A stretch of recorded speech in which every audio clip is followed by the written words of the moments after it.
Hi everyone, this is Oliver here, and I wanted to make a video for you today because I wanted to talk to you about when you're learning English, why it's so important to understand intonation and stress. So these are two things that go with speaking any language. Is you need to know how to make your tone sound good, sound correct, sound like a native speaker, and then you want to put stress on certain syllables in the words that you're using when you're speaking English. So I'm going to go ahead and talk to you about a few tips or things that I know about stress and intonation when you're speaking English. And maybe you can just take from that and consider it when you're having conversations with native English speakers.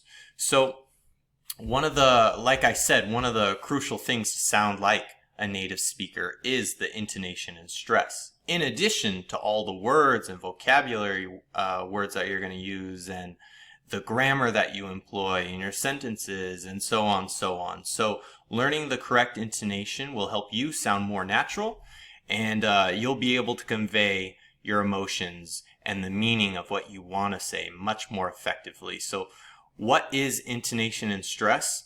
It's it's the dance of what you're saying. It's the rhythm of what you're saying. If you're just talking like a robot, it's lifeless. Okay, so that's where intonation and stress come in. It adds life to the things that you're saying or whatever you want to say. So in spoken English, intonation and stress are the muscles, basically, of your words. So it makes your sentences sound much more natural and much more appealing to the people that you're talking to. And when you're talking, you're going to rise in a pitch, and then you're going to fall oftentimes after that pitch. This helps you emphasize certain syllables in a word, and it makes your sentence dance.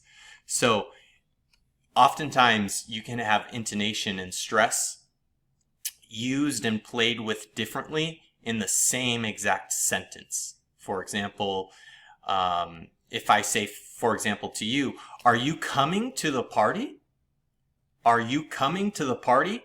My intonation goes up, because when you have an intonation that goes up at the end, it usually, in English, means a question. These are things that convey the attitudes and the emotions and the intent of what you want your sentences to be for you, whoever you're talking to. You want them to kind of understand the attitude and the emotions and the intent of what you're saying. It's like, "Are you coming to the party?" versus, "You're coming to the party?" It's an exclamation. It's like you're putting the emphasis on, "Wow, you're actually coming. I can't believe it." Okay, so you'll notice that with a question, "Are you coming to the party?" versus making just a statement or an exclamation, "You're coming to the party?" When you're doing a question, it goes up. And when you're making a statement like that, the pitch goes down. It oftentimes is used that way because it expresses surprise, and then it also is used to express excitement. So when your pitch goes down like that, surprise and excitement. And usually your voice is higher, so you're speaking more loudly. When we use intonation and stress in sentences and in what we're saying, it adds emphasis but also contrast. Okay, because for example, you can say, "I love ice cream." "I love ice cream." It's just a straightforward, it's a straightforward sentence. "I love ice cream." Okay, versus, "I love ice cream, not cake." Okay, you see the pitch goes up. "I love ice cream," down, not cake. Okay, it shows a contrast with your preferences. You like ice cream, but you don't like cake. So in the beginning, the pitch goes up. "I like ice cream. I don't like cake." And then it goes down. That is the contrast that you're going to be showing people with your words and with your intonation and with your stress when you're talking.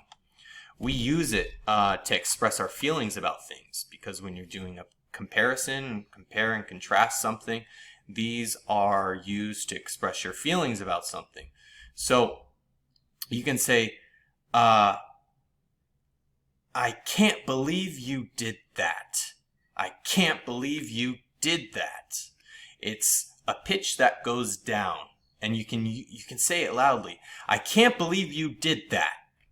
It's a statement that shows that you're upset about something. You can hear the emotions in your voice. You can feel the feeling of whatever you're saying. I can't believe you did that. Versus, I'm so happy for you. Okay, you see how the pitch goes up? I'm so happy for you.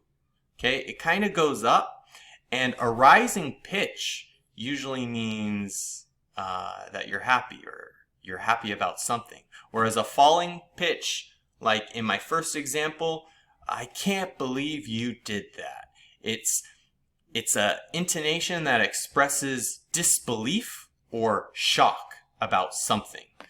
And why is this so powerful? Well, it's because stress, when you're talking, involves putting emphasis on certain syllables in certain words. So when you're giving a speech, you're going to have, maybe a natural flow, and you're going to guide the listener's attention to what you're saying. And if you add intonation and stress to that, they'll be able to feel the emotions of what you're saying.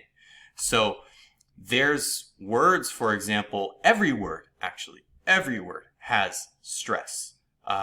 Take the word photo. Photo. The stress is on the first P-H-O. Photo. So you see how the stress is in the beginning?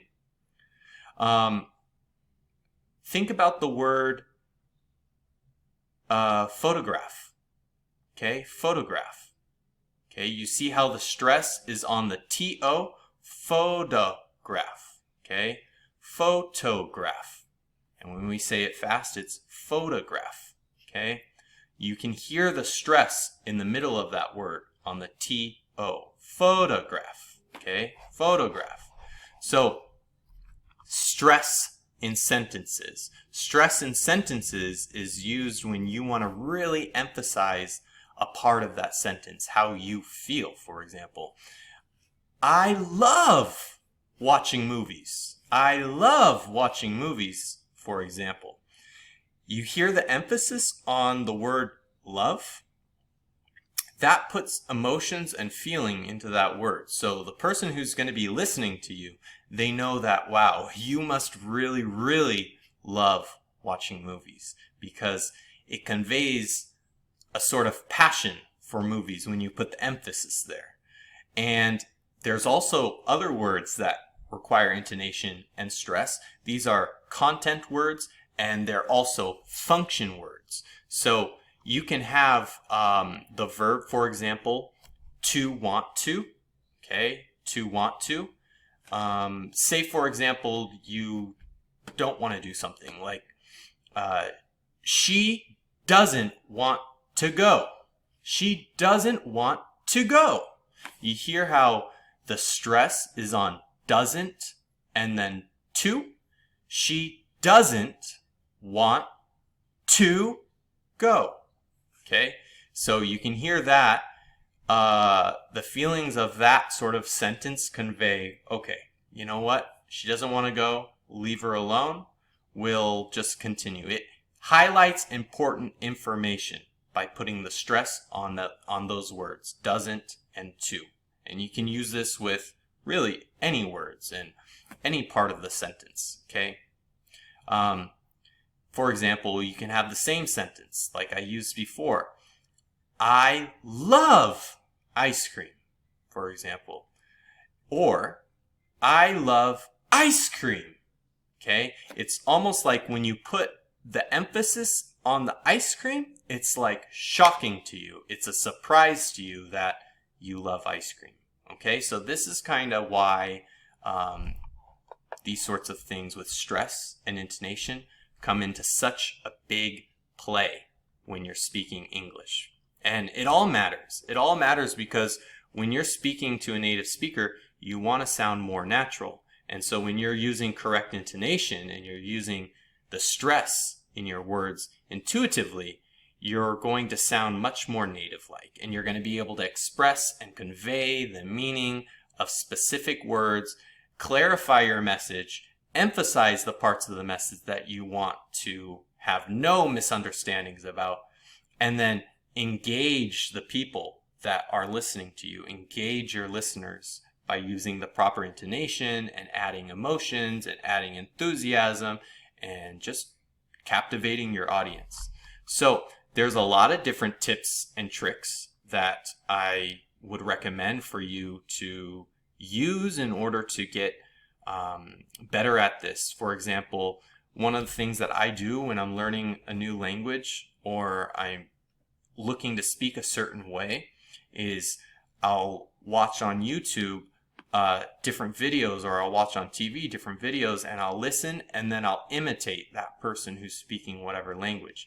I'll pay attention to basically what the native speaker is saying, the intonation that they're using, the stress patterns that they're using, what they say in conversations, what I hear in songs, what I hear in movies, and then I'll constantly imitate those sounds and imitate those sentences just to develop my own ear for those intonations in that language. And then I'll progressively, and I have, get better and better and better over time.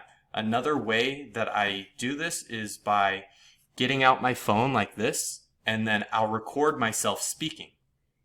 I'll speak to myself, or I'll speak a paragraph, or I'll have an article in front of me, and then I'll read the article in that language, say like French, for example, and I'll record myself, and that way I'll be able to listen to what I'm saying, my own intonation, where I'm putting stress in my sentences, and from that I can see how close I am to the native speakers, and then I can improve on those things such as pitch or where I emphasize my words when I'm speaking.